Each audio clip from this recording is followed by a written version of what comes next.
ರಾಮಾಯಣ ಹೇಗೆ ಆರಂಭ ಆಯಿತು?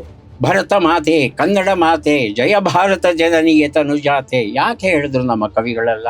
ಈ ನಾಡಲ್ಲಿ ಹುಟ್ಟಬೇಕಾದ್ರೆ ಎಷ್ಟು ಪುಣ್ಯ ಮಾಡಿದೀವಿ ಗೊತ್ತಾ ನಾವು? ಇಷ್ಟು ಸೊಗಸಾಗಿ ಕನ್ನಡ ಮಾತಾಡ್ತಿರಲ್ಲ. ಕನ್ನಡ ಅಂದ್ರೆ ನಾ ಸೋಮೇಶ್ವರ ಅವ್ರಿಗೆ ಏನು, ಕರ್ನಾಟಕ ಅಂದ್ರೆ ಏನು, ನಿಮ್ಮ ಪದಗಳಲ್ಲಿ ಕೇಳ್ಬೇಕು ನಾನು. ಕನ್ನಡ ಅಂದ್ರೆ ನನ್ನ ತಾಯಿ, ಮತ್ತೇನಿಲ್ಲ. ರಾಮಾಯಣ ಹೇಗೆ ಆರಂಭ ಆಯಿತು? ವಾಲ್ಮೀಕಿ ಮಹರ್ಷಿಗಳು ಭರದ್ವಾಜ ಅನ್ನೋ ಶಿಷ್ಯನ ಜೊತೆ ಬೆಳಗಿನ ಜಾವ ಪ್ರಾತರ್ವಿಧಿಗಳನ್ನ ಮುಗಿಸೋದಿಕ್ಕೆ ಸರಿಯೂ ನದಿಯ ತೀರದಲ್ಲಿ ನಡ್ಕೊಂಡು ಹೋಗ್ತಾ ಇರುವಾಗ ಒಬ್ಬ ಬೇಡ ಮರದ ಮೇಲೆ ಇದ್ದಂತ ಕ್ರೌಂಚ ಪಕ್ಷಿಗಳು, ಗಂಡು ಹೆಣ್ಣು ಆಟ ಆಡ್ತಾ ಇರುತ್ತವೆ. ಆ ಪಕ್ಷಿಗಳಿಗೆ ಬಾಣವನ್ನ ಬಿಡ್ತಾನೆ. ಅದು ಗಂಡು ಪಕ್ಷಿಗೆ ತಾಗುತ್ತೆ. ಗಂಡು ಪಕ್ಷಿ ಕೂತ ಕೆಳಗೆ ಬಿದ್ದು ಸಾಯುತ್ತೆ. ಸತ್ತು ಕೂಡಲೇ ಆ ಹೆಣ್ಣು ಪಕ್ಷಿಯೂ ಸಹ ಕರಳು ಬಿರಿಯುವ ಹಾಗೆ ಕೂಗುತ್ತಾ ಆರ್ತನಾದ ಮಾಡ್ತಾ ಗಂಡು ಪಕ್ಷಿಯ ಮೇಲೆ ಬಿದ್ದು ವಿಲ ವಿಲ ವಿಲವದ್ದಾಡಿ ಸತ್ತು ಹೋಗುತ್ತದೆ. ಆಗ ಶಾಪ ರೂಪದ ಶ್ಲೋಕ ವಾಲ್ಮೀಕಿ ಮಹರ್ಷಿಗಳು ಹೇಳ್ತಾರೆ, ಅದು ರಾಮಾಯಣದ ಉಗಮಕ್ಕೆ ಕಾರಣವಾಗುತ್ತೆ. ಹೀಗೆ ನಡೆಯುತ್ತೆ ಕತೆ. ನನ್ನ ಪ್ರಶ್ನೆ ಬಂದದ್ದು ಏನು ಅಂದ್ರೆ, ಗಂಡು ಪಕ್ಷಿಗೆ ಬಾಣ ಹೊಡೆದಿದ್ದಾನೆ, ಹಾಗಾಗಿ ಸಾಯ್ತದು. ಹೆಣ್ಣು ಪಕ್ಷಿ ಆರೋಗ್ಯವಾಗಿದ್ದದ್ದು ಮೈ ಮೇಲೆ ಬಿದ್ದು ಸತ್ತು ಹೋಯ್ತಲ್ಲ, ಹೇಗೆ ಬಂತು ಸಾವದಕ್ಕೆ? ಅದು ಆರೋಗ್ಯವಾಗಿರೋ ಪಕ್ಷಿ, ಅದಕ್ಕೇನು ಪೆಟ್ಟಾಗಿಲ್ಲ.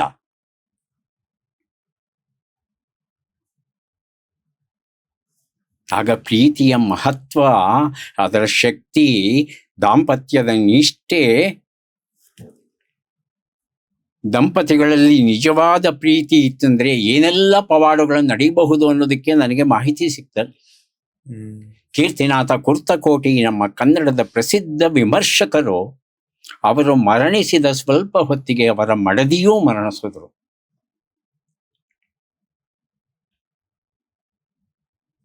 ನಮ್ಮ ಹೃದಯದಲ್ಲಿ ಒಂದು ವಿಶೇಷವಾದ ನರಗಳು ಉಂಟು, ನರಕೋಶಗಳು, 40,000 ನರಕೋಶಗಳು.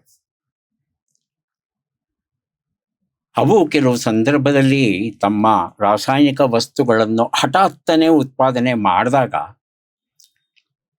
ಆ ಕ್ಷಣದಲ್ಲೇನೆ ಆ ರಾಸಾಯನಿಕ ವಸ್ತುಗಳು ಒಟ್ಟಿಗೆ ಹೃದಯದ ಕಡೆ ನುಗ್ಗಿ, ಹೃದಯದ ಮೇಲ್ಭಾಗದಲ್ಲಿ ಮಕುಟದ ಮನೆಗಳು, ಕರೋನರಿ ಆರ್ಟರೀಸ್ ಅಂತ ಏನಿದೆ ಅದರ ಕಡೆಗೆ ನುಗ್ಗಿ ಅದು ಚಪ್ಪಟೆ ಆಗುವ ಹಾಗೆ ಮಾಡುತ್ತೆ, ಕಂಪ್ರೆಸ್ ಆಗುವ ಹಾಗೆ ಮಾಡುತ್ತೆ, ಫ್ಲಾಟ್ ಆಗುತ್ತೆ. ಕರೋನರಿ ಆರ್ಟರೀಸ್ ಒಳಗಡೆ ಕೊಬ್ಬು ಗಿಬ್ಬು ಕೊಲೆಸ್ಟ್ರಾಲ್ ಏನೂ ಇಲ್ಲ, ಆರೋಗ್ಯವಾಗಿರೋ ರಕ್ತನಾಳ ಅದು.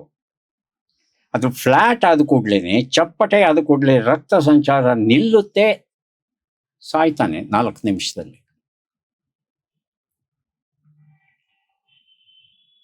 ಬ್ರೋಕನ್ ಹಾರ್ಟ್ ಸಿಂಡ್ರೋಮ್ ಅಂತ ಬಹುದೊಡ್ಡ ಅಧ್ಯಯನ ನಡೆದಿದೆ.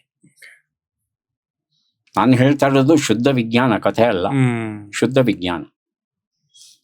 ಹಾಗಾಗಿ ಉತ್ಕಟ ಭಾವನೆಗಳಿಗೆ ಮನುಷ್ಯರನ್ನ ಕೊಲ್ಲುವ ಶಕ್ತಿ ಇದೆ ಅಂತ ನನಗೆ ಗೊತ್ತಾಗಿದ್ದು ಈ ರಾಮಾಯಣದ ಈ ಪದ್ಯದಿಂದ. ಹಾಗಾಗಿ ರಾಮಾಯಣವನ್ನ ಓದಿ ಆಸ್ವಾದಿಸುವಾಗ, ಈ ಶ್ಲೋಕವನ್ನ ನೋಡಿದಾಗ, ಅದರ ಹಿಂದೆ ಇರುವ ವಿಜ್ಞಾನವನ್ನ ತಿಳಿದಾಗ, ಆಗ ಪ್ರೀತಿಯ ಮಹತ್ವ ಎಷ್ಟು ದೊಡ್ಡದು ಅನ್ನೋದು ಗೊತ್ತಾಗುತ್ತೆ. ಹಾಗಾಗಿ ಲೈಲಾ ಮಜ್ನು ಕಥೆನಲ್ಲಿ ಲೈಲಾಗಿ ಹೊಡೆದ್ರೆ ಬರೆ ಬೀಳೋದು ಮಜ್ನುಗೆ. ಬಿಡು ಕಥೆ ಹೊಡಿತೀಯ ನೀನು ಅಂತ ಹೇಳಿದಾಗ ಈಗ ಹಾಗನ್ನಿಸ್ತಾ ಇಲ್ಲ ನನಗೆ. ಇರಬಹುದೇನೋ, ನಮಗೆ ಗೊತ್ತಿಲ್ಲದಿರುವಂಥದ್ದು ಏನಾದರೂ ನಡೀತಾ ಇದೆಯೋ ಅಲ್ಲಿ, ಗೊತ್ತಿಲ್ಲ. ಅವರಿಬ್ಬರ ಪ್ರೀತಿ ಅಷ್ಟು ಘನಿಷ್ಠವಾಗಿತ್ತ ಗೊತ್ತಿಲ್ಲ ನನಗೆ.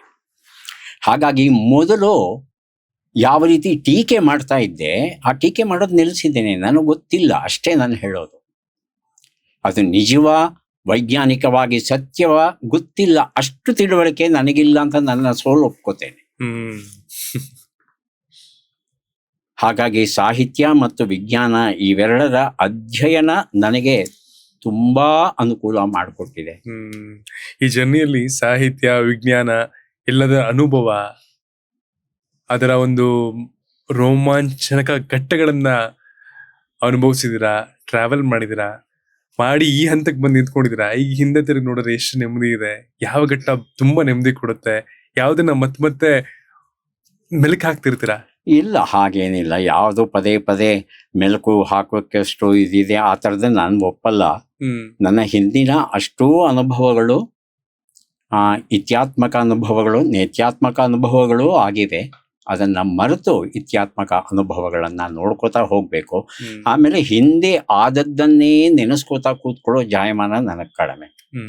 ಮುಂದೆ ಏನು ಮಾಡ್ಬೇಕು, ಏನು ಸವಾಲಿದೆ, ಹೊಸ ಹೊಸ ವಿಚಾರಗಳು ಏನಿದೆ ಅದನ್ನು ತಿಳ್ಕೊಳ್ಳೋಕೆ ನನಗೆ ಹೆಚ್ಚು ಆಸಕ್ತಿಯೇ ಹೊರತು ಹಿಂದೆ ಆದು ಹೋದದ್ದನ್ನ ನೆನೆಸ್ಕೊಂಡು ಕೂರೋದು ಕಡಿಮೆ. ಆ ಸ್ವಭಾವ ಅದು ಕಡಿಮೆ. ನಿಮ್ಮ ಬಾಯಲ್ಲಿ ಕೇಳೋದಕ್ಕೆ ನನಗೆ ಕೊನೆಯ ಈ ಸಂದರ್ಶನದಲ್ಲಿ ಒಂದು ಪ್ರಶ್ನೆ ಮತ್ತು ಆಸೆ ಎರಡೂ ಇದೆ. ಏನು ಅಂತಂದ್ರೆ, ಪ್ರಾಬ್ಲಿ ಅದಕ್ಕೆ ಉತ್ತರ ನೀವು ತುಂಬಾ ಸೊಗಸಾಗಿ ಕೊಡ್ತೀರಾ ಅಂತ ನಾನು ಅನ್ಕೊಂಡಿದೀನಿ.